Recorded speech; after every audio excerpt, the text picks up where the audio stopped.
હતા કે વ્યાસ એ જીવ્યો કેટલો, તો એવી વાત નથી. વ્યાસ 28 થયા છે. જ્યારે જ્યારે દુવાજુગ આવે ત્યારે એક વ્યાસ પ્રગટ થાય છે અને છિન્નભિન્ન થયેલા વેદોની વ્યવસ્થાને એ વ્યાસ સુવ્યવસ્થિત સંગઠિત કરે છે. આવા જે કૃષ્ણ દિવ્યાન પાંડવ કાળમાં જે થયા એ એરિયાએ 28માં વ્યાસ એમણે જ્યારે વેદોનું સંશોધન કર્યો તો એમને વેદ મંત્ર મળ્યા 1 લાખ. કેટલા? 1 લાખ મળ્યા. 1 લાખમાં એને 3 વિભાજન કર્યા. એ 3 વિભાજન કેમ? કારણ કે એક જેવો જીવ નથી, એક જેવો માણસ નથી, એક જેવી માણસને વાત લાગુ પડતી નથી. એમણે 3 ભાગ પાડ્યા. એક બ્રાહ્મણ ભાગ, અનન્ય ભાગ અને ઉપનિષદ ભાગ. વેદના 3 ભાગ પાડ્યા. બ્રાહ્મણ ભાગમાં બધું કર્મકાંડ છે. એમાં 80,000 મંત્ર વાપરવામાં આવ્યા છે અને અન્ય કાંડમાં 16,000 મંત્ર વાપરવામાં આવ્યા. એમાં તપની મેમાં છે, યોગની મેમાં છે. એમાં 16,000 મંત્ર વાપરવામાં આવ્યા છે. અને ઉપનિષદ જે છે એ સરભાગ છે આપણો, એમાં માત્ર 4,000 શ્લોક છે. એમાં જ્ઞાનનું વર્ણન છે. 4,000 ને 16,000 ને 80,000 1 લાખ થયા સજનો. એટલે માટે જ્ઞાન છે એ આપણા ભારતીય જ્ઞાન અથા છે, બહુ વિશાળ છે. એટલે જેને ભારતને જ્ઞાનનો સમજ નથી એ લોકોને એમ કે ભારતમાં જ્ઞાન એટલું બધું નથી. પહેલા આપણા પાશ્ચાત્ય દેશના લોકો, અમેરિકા વગેરેના પાશ્ચાત્ય દેશના લોકો ભણ્યા ગણ્યા હોતા તો ભારત દેશના માણસોને મૂર્ખે જેવા માનતા. પણ જ્યારે સ્વામી વિવેકાનંદ સર્વધર્મ સંમેલનમાં ગયા અને આપણી મહાપુરુષોને જ્યારે એમણે મેઘા શક્તિ દેખી ત્યારે એમને થયો કે અનેક ધર્મોના માણસો અહીંયા ભેગા થયા, પણ ભારતીય જે સંત આવ્યો હતો એને જેવો એક પણ નંબર લઈ શક્યો નથી. અને જ્યારે વિવેકાનંદ સ્વામી વિદેશ જવાની વિચાર કરી રહ્યા હતા ત્યારે કન્યાકુમારીમાં રાતના જાય રોકાણ હતા. ત્યાં એમણે એક દેવી પ્રગટ થઈ અને એમણે એ ધ્યાનમાં બેઠા હતા. દેવીએ એમણે કીધું કે સ્વામી તારે ચિંતા કરવા જેવી નથી, તારો નંબર આવશે. અને કોઈ પણ ધર્મનો માણસ, કોઈ પણ દેશનો માણસ જો એને સાચો જ્ઞાન સમજવું હશે તો ભારતને સંતને ખોળે મેં બેહવું પડશે. એને સાચો જ્ઞાન સમજવું હશે તો ભારતને સંતની ગોદ ઉપર બેહવો પડશે, તો જ સાચો જ્ઞાન સમજાશે. મેક્સ મુલર નામનો જર્મનીનો કવિ હતો અને ભારતને એટલું બધું હું માનતો નહીં કે કોઈ જ્ઞાની કે સમજદાર હોય, પણ જ્યારે ભારતને કોઈ પુરુષે કીધું કે અમારા ધર્મના પુસ્તકોનો, અમારા ધર્મના શાસ્ત્રોનું તું અધ્યયન કરે, અમારે મહાપુરુષોનું જ્ઞાન તું સાંભળે તો તને ખબર પડે કે ભારતમાં શું છે. મેક્સ મુલર આવીને અહીંયા હિન્દી ભાષા પણ શીખ્યું, સંસ્કૃત પણ શીખ્યું.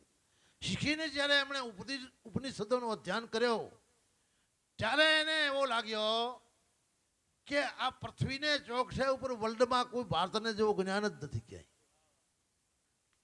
ભારતને જેવું ક્યાં જ્ઞાન છે નહીં. અને એમણે હરેક જગ્યા દેશોમાં જઈને જે સંદેશના પેપરો ચાલે છે એમાં એમણે મોટા એલ્ડિંગમાં લખ્યો હતો કે અગર જો સાચો જ્ઞાન સમજવો હોય તો ભારતના શાસ્ત્રોનો અધ્યયન કરવો પડે. એને પહેલો માણસોને જ્ઞાન સમજાતો નથી. અને ઉપનિષદોનો ભારતના સંતોનું જે મેં જ્ઞાન સાંભળ્યો અને મેં અનુકરણ કર્યો ને ત્યારે મને એમ લાગ્યું કે બીજા દેશોના બધા જ્ઞાન એક ચડવું છે. કેટલા? એ ખોબો છે. બસ ખોબેથી વધારે જ્ઞાન નથી. ભારતને મહાપુરુષોનું જ્ઞાન સાગર છે, ક્યારે એનો અંત આવતો નથી, ક્યારેય એનો કોઈ અંત લઈ શકતો નથી. એટલું અથાગ જ્ઞાન છે એ ભારતને મહર્ષિઓ પાસે છે સજનો. એટલે માટે ભારતના મહર્ષિઓ અદ્ભુત અદ્ભુત શક્તિ ધરાવે છે. મંત્ર તંત્રથી નહીં, કોઈ મંત્ર તંત્રથી શક્તિ નથી ધરાવતા, પણ એમને આધ્યાત્મિક ઉન્નતિથી એ પ્રકારની એમને શક્તિ મળેલી છે જે અદ્ભુત કાર્ય કરી શકે છે સજનો. એ ભારત દેશમાં છે બીજી ક્યાંય એવા અદ્ભુત પુરુષો છે નહીં. ભારતનું જ્ઞાન અદંબી જ્ઞાન છે. એટલે માટે હકીકતમાં માણસને જો કદાચ જ્ઞાન ધારણ કરવો હોય અને જ્ઞાન સિવાય માણસની મુક્તિ છે નહીં. એટલે બીજી કોઈ પ્રકારની પૂજા આપણી ગીતામાં ભગવાન બતાવી નથી. આપણે કરીએ છીએ સારી છે ભલે, પણ સાચી વાત કોના તો ગીતામાં 18 અધ્યાય તમે એનું અધ્યયન કરીને જુઓ તો ક્યાંય પણ કોઈ આ તું રામ રામ કરજે કે તું રાધા રાધા કરજે કે તું કૃષ્ણ કૃષ્ણ કરજે એવું કોઈ જગ્યા ઉપર એ વાત આવી નથી. એમાં 5 વખત ભારપૂર્વક કહેવામાં આવ્યું એકા અક્ષર ઓમ ઇતિ બ્રહ્મ. અર્જુન, એક અક્ષર ઓમ એવો છે, એ બ્રહ્મ છે. અગર તારે ઈશ્વરને હકીકતમાં જાણવું હોય તો તું ઓમનો ચિંતન કર.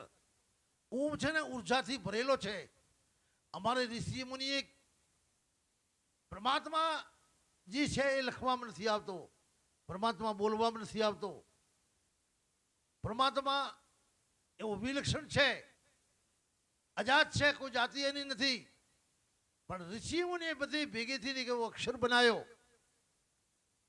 તો જેને કહેવાય નિયા અક્ષર સે અક્ષર ભયા અક્ષર સે ઓંકાર. નિયા અક્ષર સે અક્ષર ભયા અક્ષર સે ઓંકાર. વાકા 3 ગુણ ભયા વાકા સકલ સંસાર. એના 3 ગુણ બન્યા બધા એનો પૂરો સંસાર બન્યો સજનો. એટલે ભગવાને કીધો તારે હકીકતમાં જો જ્ઞાન પ્રાપ્ત કરવો તો અર્જુન જો કોઈ ચિંતન કરવું તો ઓમનો ચિંતન કરવા જેવું છે. એકાક્ષર ઓમથી બ્રહ્મ, બીજે કોઈની વાત કરી નથી. અને એમ પણ કીધું છે કે ગીતાને 8મા અધ્યાયમાં એ અર્જુનને કીધું એવું આપણે કીધું છે. અર્જુન તો સમજતો હતો, અર્જુનને માધ્યમ બનાવ્યું છે. અર્જુન તો સમજતો જ તો એને ભેળો રાત દિવસ હતો, પણ અર્જુનને જગા ઉપર ઓપડોને રાખ્યા છે. માનો માત્રને લક્ષ્ય બનાવ્યું છે. જે માણસને પરમ કલ્યાણ પ્રાપ્ત કરવો હોય એ ઓમકારની સાધનાની ગુરુ પાસે વિધિ શીખેલી, એનો વિધિ વિધાન શીખેલી.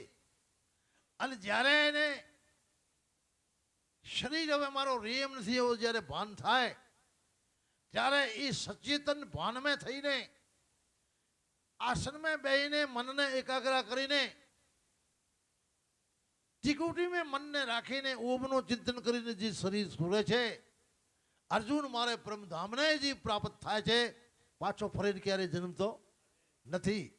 એ મારો પરમધામ સૂર્યથી પાર છે, સૂર્યમંડળથી પાર છે. સૌરમંડળનો ભેદન કરે એ પરમધામને પ્રાપ્ત કરે છે. કોઈ પણ જીવ અહીંથી આ શરીરથી છૂટીએ પછી કેટલાય લોકોત્ર ફરે છે, પણ એ સૌરમંડળને ભેદન ન કરે એટલી વાર બોલીને પાછો આવે છે. એને જન્મવો પડે છે મોડો વહેલો. પણ સૌરમંડળનો જે ભેદન કરી જાય છે એ બ્રહ્મલોકને પ્રાપ્ત કરી લે છે, પાછો ક્યારેય જન્મતો નથી સજનો. એ આપણે ભારતને સંતો પાસે વિદ્યા છે. કોને પાસે છે? ભારતને સંતો પાસે છે. અને એ વાત એક નિશ્ચય માનવો કે સંતો તમને બધું જ્ઞાન આલ છે, પણ ગુરુ પાસે એક એવી વાત એ બધું જ નથી હાલતા. એ જ્યારે એમનો પણ સમય આવી જાય ત્યારે પરંપરા ચલાવવા માટે એક અધિકારી ભક્તને એ હાલે છે. કોને હાલે છે? એક અધિકારી ભક્તને એ વાત પાછળથી ઈશારો કરે છે. આ રહ્યો છે. મુસલમાન ધર્મમાં 5 કલમા જાહેર છે, 5 નમાજ 5 ટાઈમ પડે છે, 5 બંદગી 5 વખત કરે છે. પણ એક 6ઠ્ઠો કલમો જે હોય એ પેગમ્બર કહેવાય છે. જેને પાસે 6ઠ્ઠો કલમો હોય એ પેગમ્બર કહેવાય છે. અને આપણે પણ જેને પાસે 6ઠ્ઠો કલમો છે એ ગુરુ કહેવાય છે. શું છે? 6ઠ્ઠો કલમો એને ગુરુ કહેવાય. અને એ ગુરુ એમના શિષ્યોમાંથી જે એને ઠીક લાગે એને અંતમાં હાલે છે. જેનો ભાગ્ય હોય એને મળી જાય. એ રીતે આપણી ગુરુની પરંપરા ગુરુવાઈ ચાલી છે. કબીર પંથ મેં કીધું છે કબીરદાસજી 4 યુગમાં એમ કબીર પંથ મેં એવું માનેલો છે કે 4 યુગમાં કબીરદાસજી આવ્યા છે. સતયુગમાં શુક્ર તરીકે આવ્યા, त्रेता युग में मुनिंद्र नाम थी आया, दुआ युग में करुणा नाम थी आया, कल युग में कबीर नाम थी आया। ये ज्याथी ज्याथी પોતે ગુરુવાઈ ચલાવતા અને એક એમણે શિષ્યને પોતે ગુરુવાઈ આપતા અને એનો શિષ્ય એનો સમય પૂરો થતો એટલે બીજેને એ તો આપણે વાત સાંભળી છે કે ઈસુ ખ્રિસ્તીની જે એનો નાનો હતો એનું નામ ઇસ્માઇલ હતો. ઇસ્માઇલ ખુદા ઉપર તપસ્યા ખૂબ કરી હતી. ખુદાને પ્રસન્ન થયો ત્યારે ખુદા કીધું માંગ इस्माइल तू मांग. तो इस्माइल की तो मारे घर में तारा एक पैगंबर नो जन्म थवो जोए. तो भगवान ने खुदा कीधुं के तारे घर में खुदा नो जन्म पैगंबर नो जन्म थशे नहीं, पण तारी दीकरी ने घर में थशे. क्यों थशे? तारी दीकरी ने घर में पैगंबर नो जन्म थशे. એટલે એમની દીકરી મરિયમ ને ઉદરથી ઈસુ ખ્રિસ્તીનો જન્મ થયો હતો. ઈસુ ખ્રિસ્તી જ્યારે 25-26 વર્ષની અવસ્થામાં હતા અને થોડો બોધ કરવા લાગ્યા હતા. ઈસુ ખ્રિસ્તી જ્યારે ફાંસીને મોચડે ચડ્યા ત્યારે બહુ ઉંમર નથી એમની, બહુમાં બહુ 40 વર્ષની ઉંમર હતી. એ ટાઈમે એક જોન નદી છે ત્યાં મિસ્ર દેશોમાં, ઇઝરાયલમાં, જેને કહેવાય જોન નદી ઉપર જોન નામનો પેગંબર રહેતો હતો. અને એ બધી दुनिया ने कहता तो कि नया पैगंबर जब आएगा तब मैं यहाँ से गायब हो जाऊंगा. बस आ पृथ्वी में नवो पैगंबर आवशे એટલે હું તમને હવે જોવા નહીં મળો.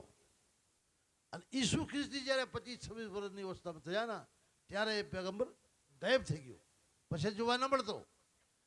અને ત્યારે લોકોને સાબિત થયો ઈસુ ખ્રિસ્તી પણ જે જગ્યા ઉપર જઈને ઉપદેશ કરતા ત્યારે લોકોને સાબિત થયો કે આ ઈસુ ખ્રિસ્તી એ જ જે જોન નામના પેગંબર કહેતા હતા એ જ આ પેગંબરનો જન્મ થયો છે. જેમ પરશુરામ રામનો જન્મ થયો એટલે પરશુરામને હટી જવું પડ્યું.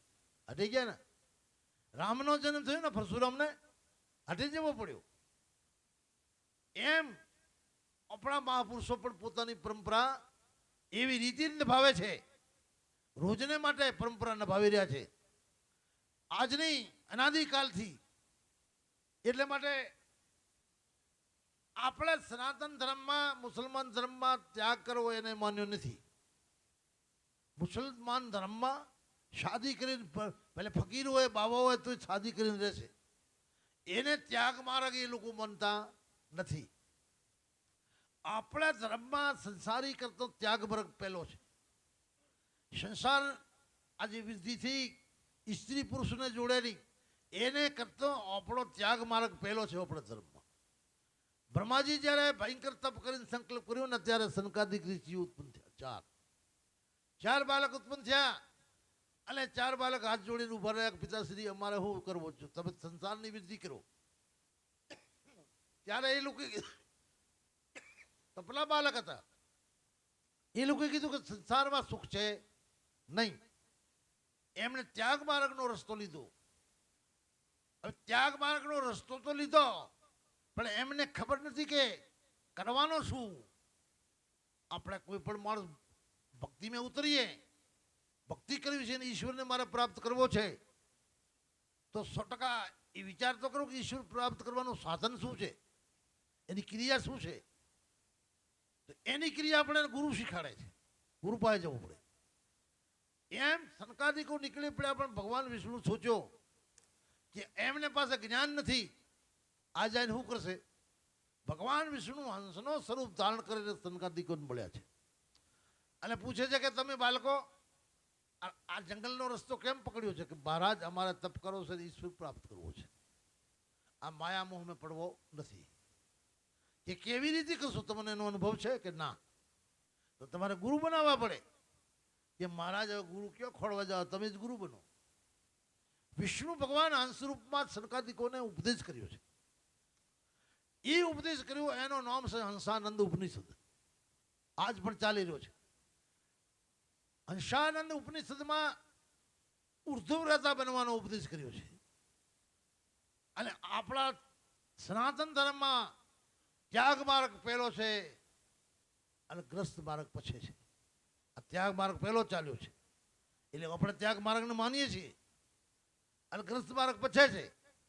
આપણા જેટલા ઋષિઓ મુનિઓ જેનું ઋષિ નામ પડે એ બધા ગ્રસ્તી હતા.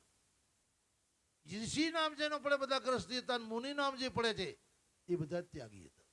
આજે પણ આપણે ઋષિ મુનિઓનો સનુભી છે હાલે.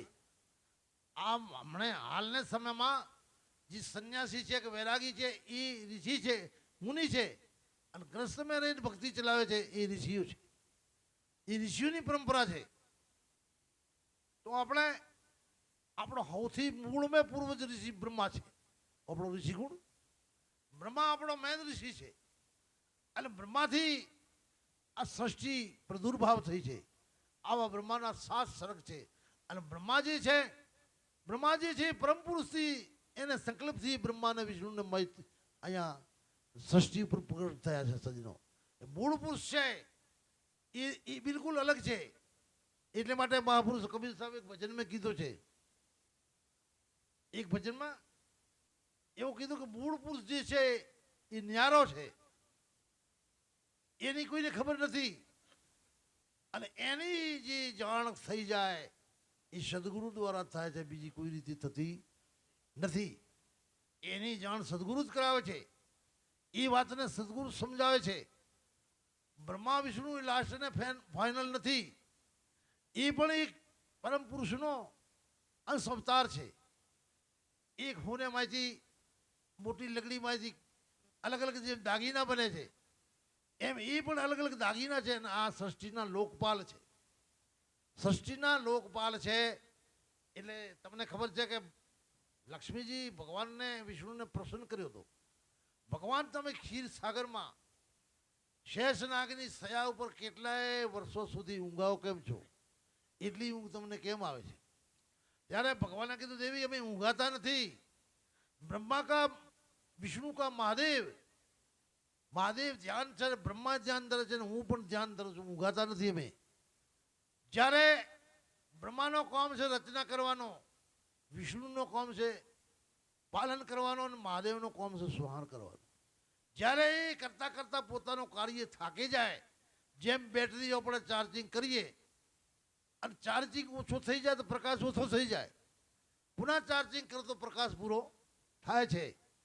એમ એ લોકો કહે છે કે અમે આ કાર્ય કરતા કરતા જ્યારે અમારો ચાર્જિંગ ઓછો બેટરી થઈ જાય, ચાર્જિંગ ડિસ્ચાર્જ થઈ જાય, ત્યારે અમે ધ્યાન કરીને પુનઃ અમારી શક્તિને પ્રાપ્ત કરીએ છીએ, ચાર્જિંગ થઈએ છીએ. ચાર્જિંગ તો ગુરુ પણ તમને મને જે સમજ આપે છે એને વિચારમાં બેહીને ચાર્જિંગ થવાનો છે. સજનો ગુરુ વિચાર આપ્યો ને ક્યારે ચાર્જિંગ ન થાવ તો? વિચાર તમને આપ્યો છે, જે આપ્યો લક્ષ્ય આપ્યો છે, જે જેની પ્રણાલિકાને અનુસાર લક્ષ્ય તો આપે છે. અને એ લક્ષ્યમાં જો ડૂબી ન જાઓ તો આપણો ચાર્જિંગ થાય ક્યારે નહીં. બેટરી ડિસ્ચાર્જ પડી રહી તો પ્રકાશ નહીં થાય. એટલે માટે આ મહાપુરુષો જે છે એ આપણી બેટરીઓ ચાર્જિંગ કરે છે. શું કરે છે? ડિસ્ચાર્જ થયેલી બેટરીઓને એ લોકો ચાર્જિંગ કરે છે. અને ચાર્જિંગ થાય તો જ આપણે આગળ આપણો કાર્ય કરી શકીએ. સજનો એટલે માટે ભારતના મહાપુરુષો જે છે એક વખત કહે છે વિદેશનો માણસ હિન્દી શીખ્યો હતો કોઈ, અને થોડા ઘણા કાવ્ય બનાવવા શીખ્યો હતો. આપણી ત્રિવેણી સંગમ ઉપર ગયો ને તો એવાનો પાણી એવો છે કે જો લીલમનો કલર હોય ને એવો છે. એ ગયો એટલે એ પણ થોડું થોડું કાવ્ય શીખ્યું હતું. એમને કોઈ દુહો બનાવવો હતો કે એ જલ હે જ્યાં લીલમ પીગલ ગયા, કે આ પડ્યો જલ છે કે લીલમ પીગલ્યું છે, એ જલ હે યા નીલમ પીગલ ગયા. પણ હવે ઉપરનો દુહેનો પ્રાસ એને મળે નહીં. ત્યારે આવા સંત એક બેઠા હતા કે અભી ભી કન્હૈયા નાકે નીકળ ગયા, કે હમણાં જ કનૈયો નાય નીકળ્યું છે.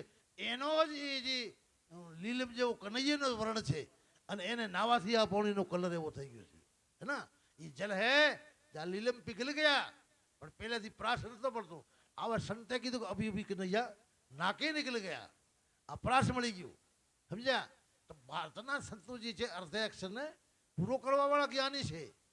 એટલે ખરેખર આપણી જનતાને ખૂબ સંતોનું સાનિધ્ય કરીને સંતોનું સેવન કરવું એમની વાતને માનીને એમની વાત વિચારીને અંદર ઉતારવી તો જ આપણો કલ્યાણ થાય ને સાચી વાત તો જ સમજાશે નકામ પણ દિયાન પાડા રાતન દાડો હાક્યા કરો તો કોઈ મેળ પડે એમ છે નહીં. ભેંસોનો સોણ ઉપાડવું પડે મરી જાવ તો કોઈ મેળ પડે એમ નથી.